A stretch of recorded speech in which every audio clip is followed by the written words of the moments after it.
Walang iwanan to, ha? Maraming salamat, Benz. Siyempre sa ating din kasama si Jenny sa ating pong dalawa. Sa ating pong lahat, una po pagbati sa ating nung kasama. Ito po'y Chief of Staff ng Armed Forces of the Philippines, naging National Security Advisor, at naging Defense Minister na rin po natin. Wala pong iba at ginagalang ng ating mga kasundaluhan, Secretary June Esperon.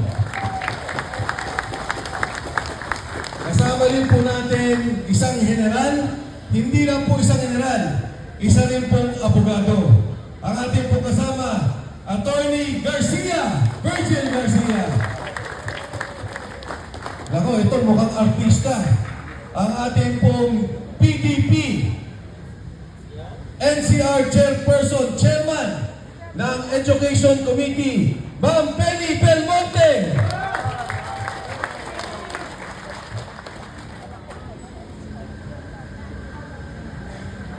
PDP, Attorney Piyong Galing. Hindi na rin si Attorney. Sa lahat po ng ating mga kasama nandito, yan po, yung mga kasama po natin dyan, hindi ko na po isa-isahin. Sa inyo po lahat, magandang gabi po.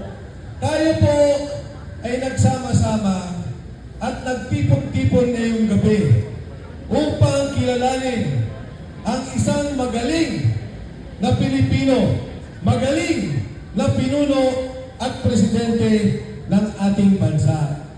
Noong kami po inimbitahan, kasama yan si Ma'am Penny, si Attorney Garcia, Secretary Esperon, ang sabi nila, pwede ka bang pumunta ng Davao? Ang sabi ko, hindi ako makakasama dahil nais namin magkaroon ng sariling pagpupulong sa Maynila upang ipakita na hindi lang Davao ang nagmamahal kay Pangulong Duterte. Ang Maynila, Metro Manila, Quezon City ay nagmamahal sa Pangulong Rodrigo Duterte. At katulad ng sinabi ni Secretary Esperon, tayong lahat saksi sa tapang at galing ng pamamalakad at pamumuno ni Pangulong Duterte. Noong panahon niya, yung mga delikadong lugar tumahimik dahil sa liderato ni Dugong Duterte. Dati pag umuwi ka, nag-aalangan ka dahil baka may mangyaring krimen na wala noong panahon ni Pangulong Duterte. Ang mga takot noong panahon yun, tayo ba, taong bayan, takot ba tayo ng panahon yun? Sino mga takot? Mga adik at pusher. Sino ang mga takot? Ang mga kriminal. Ngayon, bumalik na naman. Di po ba? Pag ako nakikipag-usap sa mga waiter, security guard, namamasada, anong sinasabi nila? Dati ho, tahimik na sa amin.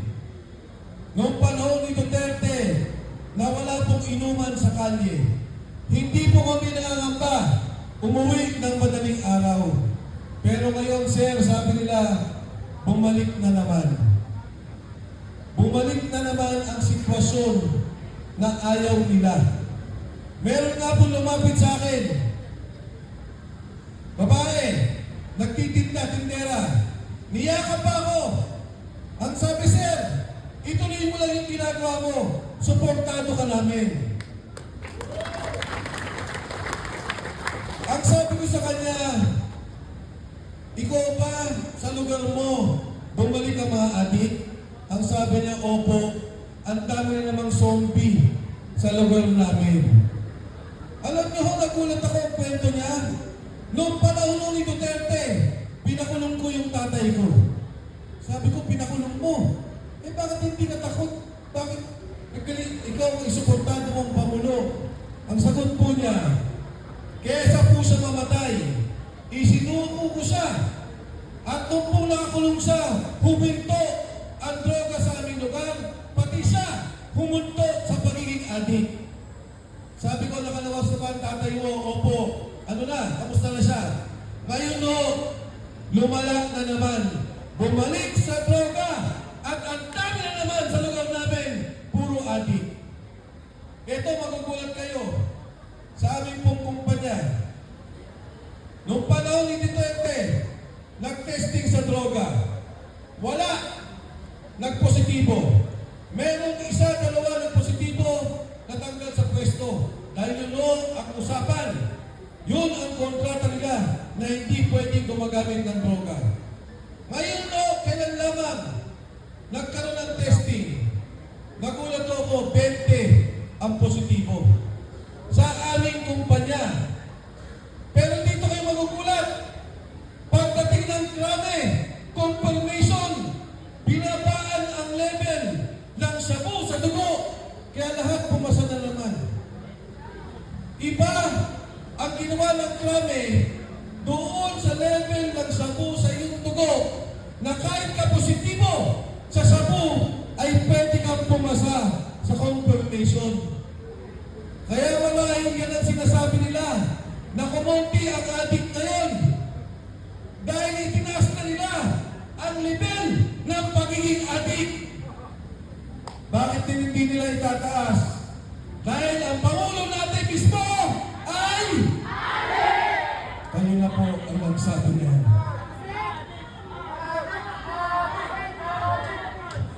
Ngayon o, nagulat ako nung sinabi ng mga sundalo. Hindi ko po alam ang kwento. Ngayong ko lang na aninagan at ngayon lang dinalaman ng pamilya Duterte ang nangyari sa kanilang ama. Isipin po ninyo, 2017, umalis na tayo sa ICC. Lumabas tayo sa ICC.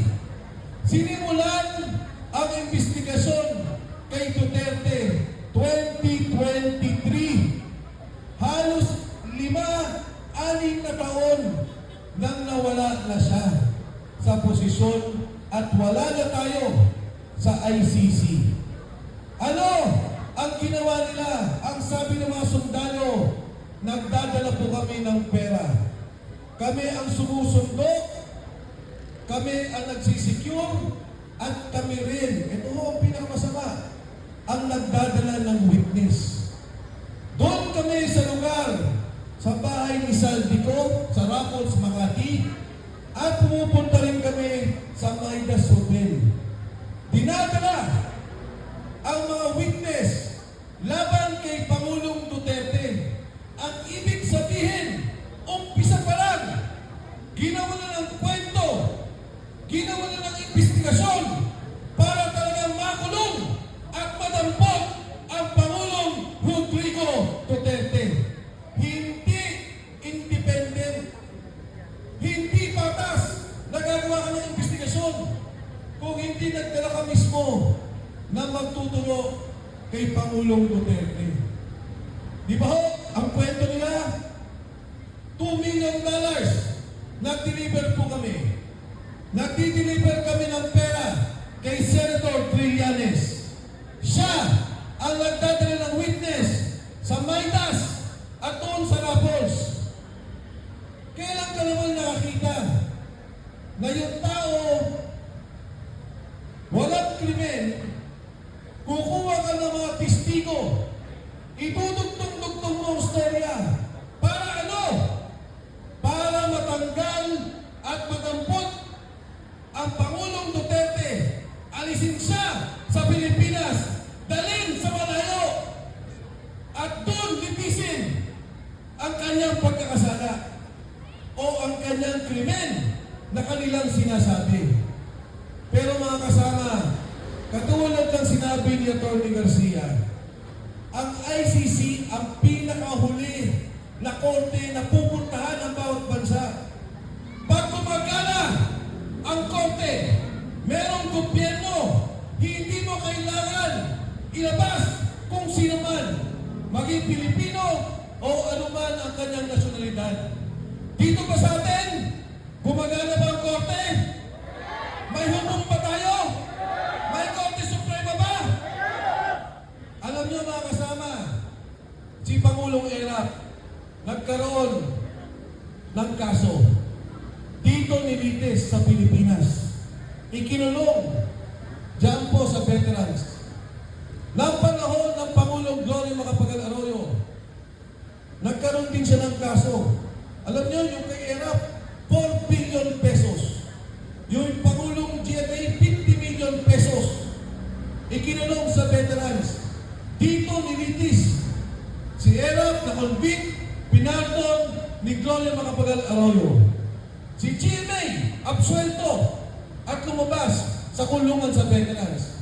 Bakit hindi nila makasuhan si Duterte sa Pilipinas? Bakit kailangan nilang ilabas ang Pangulong Duterte?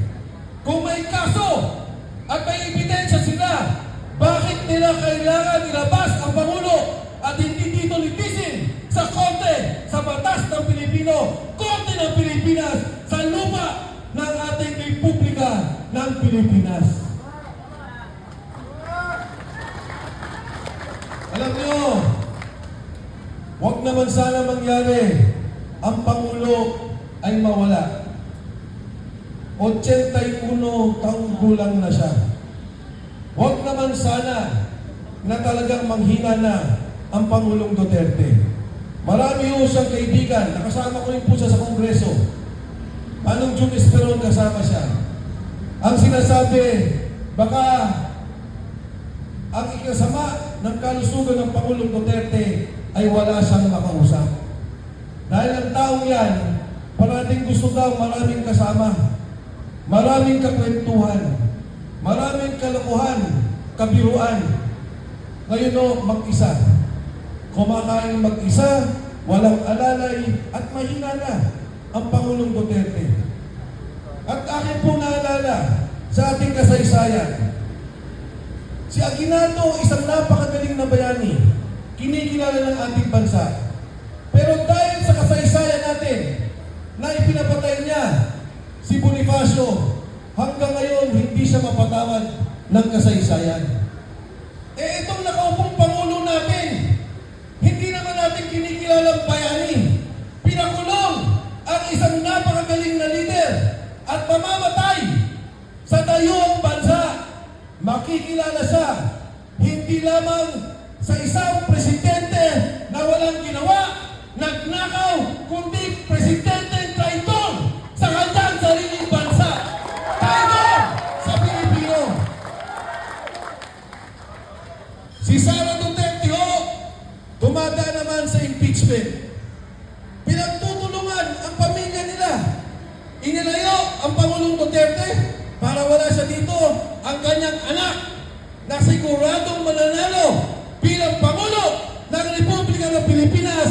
Gusto nilang tanggalin sa posisyon at huwag nang makatakbo. Itong ginagawa po nila, huwag kayong magpaloko, mga kababayan. Huwag tayong magpaloko sa bayan ng Pilipinas. Ang ginagawa lamang nila ay tanggalin si Sara Duterte. Nang sa ganon, hindi siya makatakbong Pangulo sa 2028 dahil alam nila walang makakatalo kay Pangulong Sara Duterte.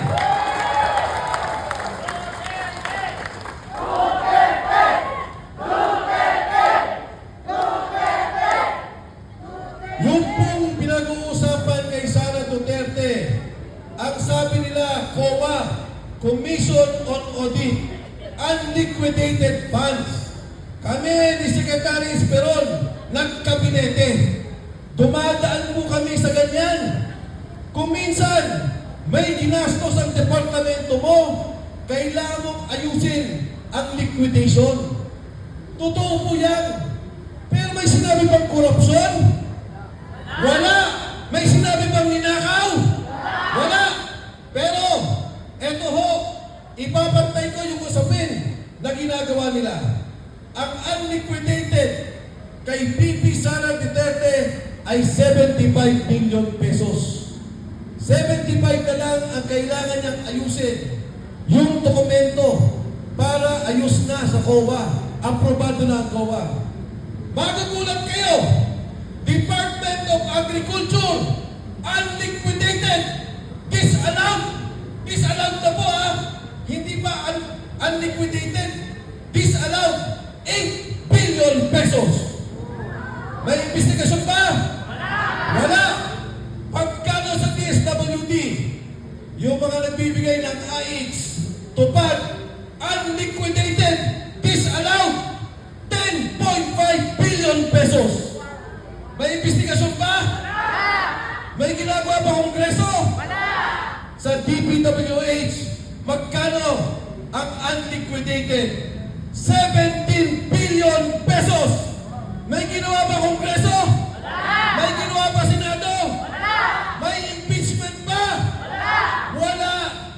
Kaya kitang-kita mo, ang liit ng ahensya ng Vice Pangulo, etong mga ahensyang malalaki, ayaw imbestigahan. Hindi pa yon. Si Chairman Luistro, anong tawag mo sa kanya? Hindi ho si Auntie Claire. Si Chinky, Chairman Luistro ng Justice Committee. Anong sabi ng mga sundalo? Tumatanggap ng pera. Nakita nila, tumanggap ang chairman ng Justice Committee na ngayon ay naglilitis kay Sara Duterte. Inimbestigahan ba nila? Hindi siya dapat nakaupo dyan.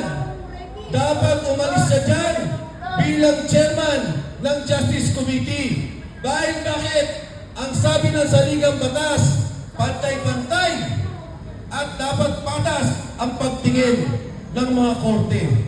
Ang sabi ng rules of court, yung pong mismong binabantayan nilang antuntunin, pantay-pantay, walang bahid ng pamumulitika.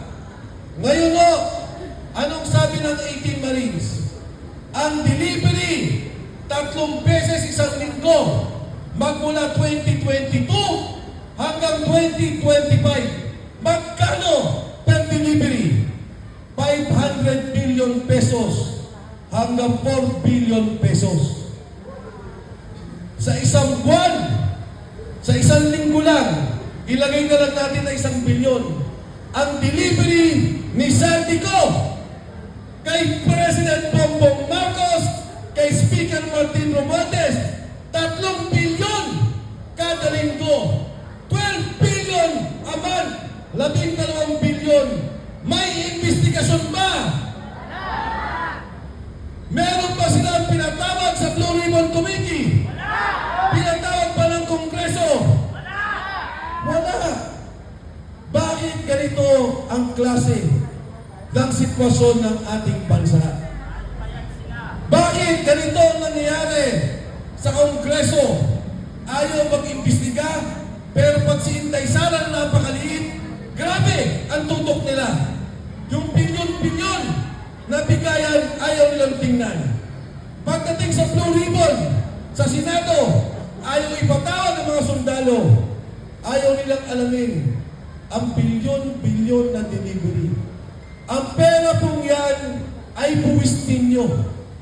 Ang perang yan ay pera ninyo. Ang nakakalungkot, kung pikit mata man lang natin tignan, huwag na tayong kumibok. Pero nakikita natin, ngayon, ang mga pasyente ayaw tanggapin sa ospital. Bakit? Walang pera ang PhilHealth. Ang Thailand, Korea, Singapore, Malaysia, Japan, Indonesia, halos 10% na lang kahit anong sakit mo. 10 hanggang 30% ang iyong babayaran sa sarili mong pera. Sa Pilipinas, 70 hanggang 90% pag may sakit ka. Kaya pagka nagkasakit ka sa Pilipinas, dalawa lang ang pwedeng mangyari. Maging maulila ka, maubos ang kayamanan mo, o mamatay ka na lang. Yan po ang pondo natin. Yung pondo sa Metro Manila Subway, ngayon meron tayong problema sa langis. Dapat sana may subway na tayo. Anong ginawa? Kinuha yung pondo sa subway, tapos dapat ng 2028, inilipat sa flood control. Ngayon, ang ang proyekto ng 2020 patatapos 2032 na. Mga kasama, kaya tayo ngayon hindi lamang tumatayo upang kilalanin ang kaarawan ni Tatay Digong, pero tayo rin po ay naninindigan bilang Pilipino na labanan ang korupsyon dito sa bansang Pilipinas. Kayo po bang lahat ay handang lumaban? Kayo po bang lahat ay handang sumugod? Andiyan po ang Kongreso. Pagka nasunog yan, baka ako pagbintangan ninyo. Pero mga kasama, isipin po ninyo, meron po tayong pondo, 100 bilyon. Local Government Support Fund. Tingnan ninyo ang budget. I-google po ninyo. 100 billion. Alam niyo ho kung bakit nila hindi ginagamit? Para sa langis? Para sa pagtaas ng presyo ng produkto? Dahil ang sabi nila, yung pondong yan, gamitin natin para hindi mag-rally ang mga tao. Yung pondong yan, gamitin natin para walang lumabas at lumaban sa gobyerno. Ang mga driver, umiiyak na, wala ng pera, wala ng panggas. Ang mga tao, ang sambayanan, hirap na sa pagtaas ng presyo. Pero hanggang ngayon, pamumulitika pa rin ang kanilang inaatupag. Yan po ang ating labanan.